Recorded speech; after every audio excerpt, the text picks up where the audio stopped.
ওর মা সকাল ৬টা বাজে বোন নিয়ে যেত, আর রাত কয়টা ১২টা-১টা বাজে নিয়ে আসতো। এরকম নিয়ে এসে রেখে দিত। সারাদিন সুজি খাওয়াইতো, বুকের দুধ পর্যন্ত খাওয়াইতে পারতাম না আমি আমার ছেলেরই। শুনানিতে বিচারক বিস্ময় প্রকাশ করেন। তিনি বলেন, প্রথম দিন জুঁইকে দেখে বিশ্বাসই হয়নি তার সন্তান রয়েছে, কারণ জুঁই নিজেও তো একটি শিশু। বর্তমান বয়স ১৩ বছর ৪ মাস ২৩ দিন। সেক্ষেত্রে ১৮ বছর না পর্যন্ত আমাদের আইনে একটা মেয়ে তো কখনো বিয়ে হইতে পারে না, আর সেখানে তার অলরেডি একটা বাচ্চা। এখন এই শিশু এবং এই বাচ্চা দুজনের দায়িত্ব এখন কে নেবে, এটাই এখন দেখার বিষয়। চলে যাওয়ার পরে কিছুদিন পরে আবার আসতো, আসার পরে এফিডেভিটের মাধ্যমে আবার বিয়ে হয়েছে।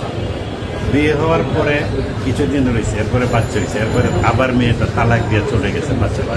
জুঁইয়ের দাবি, অপ্রাপ্তবয়স্ক অবস্থায় তাকে ফুসলিয়ে নিয়ে যাওয়া হয়। নির্যাতনের শিকার হওয়ার পাশাপাশি সন্তানকে জন্মের পর তাকে বাড়ি থেকে বের করে দেওয়া হয়। অন্যদিকে শাকিলের দাবি, জুঁই স্বেচ্ছায় তার সঙ্গে গিয়েছিল।